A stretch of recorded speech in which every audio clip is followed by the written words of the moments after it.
We're here at Currituck Beach Lighthouse over in Corolla, and we're gonna check it out. Currituck is one of my favorite lighthouses to go to in the Outer Banks. Its brick, non-pattern structure is much different than a lot of the other lighthouses you'll find at the Outer Banks. Additionally, you can climb the whole way up the top, which is something really cool. And it's located in the northern part of the Outer Banks, so quite a drive for a lot of people staying at the Outer Banks. And it's located in Corolla, kind of close to Virginia almost. Inside the lighthouse, they have all sorts of exhibits so that you can learn more about the lighthouse.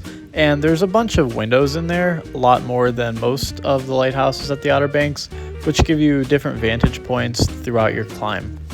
Speaking of the climb, it is quite the hike getting towards the top. So you want to make sure that you've got some nice closed-toed shoes. I like to wear my Asics, but just wear something comfy because it's going to take a while to get up there. So now I'll share a little bit of information about Currituck Beach Lighthouse. It was constructed and finished in 1875, and this was one of the last lighthouses to fully light up the eastern seaboard of the United States. It is 162 feet tall, and its focal plane is 158 feet above sea level. There's 220 steps to the lantern room, so it is quite a tall structure, quite a big climb. You get a few different views throughout the climb. On one side, you can see the Atlantic Ocean in all of its splendor, and on the other side, you get to see the Currituck Sound, some estuaries, and a lot of the green space that you'll see surrounding the sound.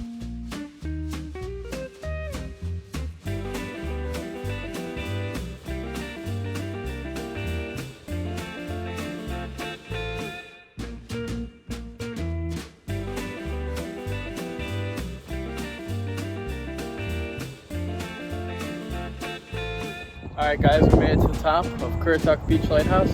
We counted 202 steps all the way up from the top, and if you look down, you got some pretty spectacular views of the sound.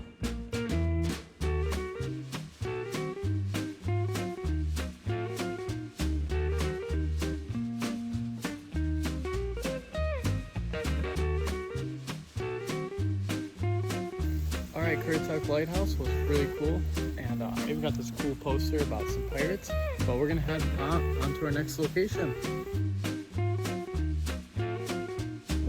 So this is a pretty small lighthouse, but it's right on the corner of the town of Manio, and it's small, but it's a cool lighthouse. If your legs are tired of climbing like mine, you're in luck, because this lighthouse is 1 story tall and it's only 37 feet tall. This lighthouse is a replica of the original lighthouse that was built in 1877, and this one was built in 2004. The original lighthouse was the third lighthouse that was overlooking the Roanoke Sound and was decommissioned and then attempted to be transferred to private ownership, but was lost while being transported through the Sound. The original lighthouse was located just south, and it was in the town of Wanchese, and it overlooked the Croton Bay. The current lighthouse is now in Manio, and it guards the Shallowbag Bay of the Roanoke Sound. This area is just west of the Cape Hatteras National Seashore and not too far of a drive for most visitors. Well, we're done here at Roanoke Marshes, and we're going to head out to our next spot, which is going to be Bodie Island Lighthouse.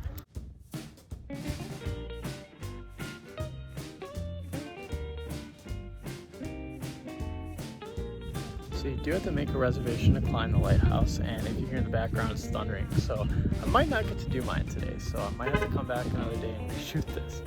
But hoping to get to do this lighthouse today.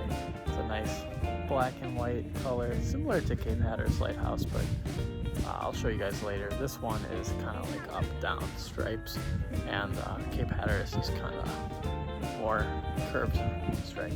Something you may notice about the Outer Banks is how fast its weather changes. It was a really nice day, now it's thundering, and it's probably going to get nice again.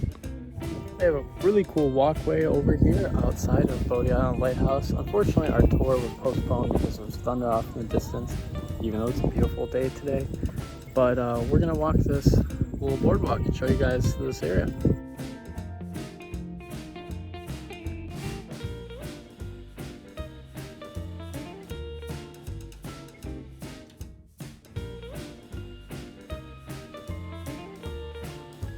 Alright, we made it back to Bodie Island Lighthouse, and it's a sunny day, no thunder, so hopefully they'll let us in today. So I've learned that the name of Bodie Island Lighthouse has changed a few times between Bodie, Bodie, and Bodies. It's currently spelled Bodie and pronounced Bodie, so it's Bodie Island Lighthouse. And it is a beautiful structure. It's got this awesome free-flowing spiral staircase, and it leads all the way up to the top, which you can walk out, and you get some great views of the Oregon Inlet and the Atlantic Ocean out there. Big, bright, and blue today. And it is just magnificent to be up here. The air is so refreshing, the sun is shining down, and it's just a beautiful sight. The lighthouse was completed in 1872, and it stands 167 feet tall with 214 total steps to the lantern room. It's a giant lighthouse, just like some of the other Outer Banks lighthouses. And here's the original plaque from when it was built.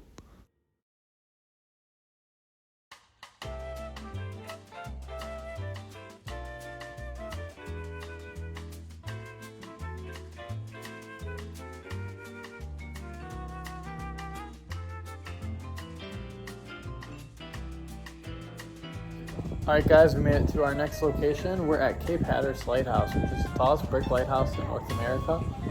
It's 2023 and unfortunately it is closed for remodeling. They're doing some work on the inside. So unfortunately you can't go in, but you can still go outside the grounds and check out the store and the lighthouse village. Cape Hatteras Lighthouse is by far my favorite lighthouse at the Outer Banks. Maybe it's just because it's the tallest, as it stands 198.5 feet tall. It's a giant lighthouse, and I love its iconic swirling stripes that work their way up from the bottom to the top of the lighthouse. It's really too bad that it's still closed, but it's going through much needed renovations that's been taking place for the last few years. I had to go by and check it out just for old time's sake. So the funny thing about this lighthouse is it was really close to the ocean, so they literally moved it with a big truck. Back about 1999 they did that. It took them a few months, actually I don't think it took that long, but it took them a little while to move it, and it's a lot further away from the ocean now in its new spot. They also put the lighthouse village next to it. Sorry I'm squinting, it's really sunny out here, but it's really cool, and I'll have some information about the move in my blog and all the time that it took them to do that. You may be wondering why there's so many different lighthouses in the Outer Banks, and that's because there are two major currents that collide right off the shores of Cape Hatteras. The Labrador Current from the north brings cold water, and the Gulf Stream from the south both collide to bring a mix of warm and cold water, and it creates a lot of treacherous situations. Many ships have been lost, so that's why there's so many lighthouses here, and we're lucky to have some of them standing today. Here is the keeper's quarters over here, and it's a nice building. Got a great view of the lighthouse from here, and they've got a lot of cool informational stuff inside the building. Now the lighthouse does close at 6 o'clock, so if you come after hours you can still explore the grounds, and there's really not many people here, so it's a great opportunity to take some good pictures. And here's a little information about the lighthouse, keeper's quarters. So we are leaving Cape Hatteras now. It was a pretty good time. I'll be pretty excited for when it reopens again in the future. I climbed this lighthouse before, and it's a really good climb. You've got spectacular views at the top. Unfortunately, I can't show that to you guys today, but we're heading out to our next location. Well, that was actually a lie, because this was my last lighthouse to check out.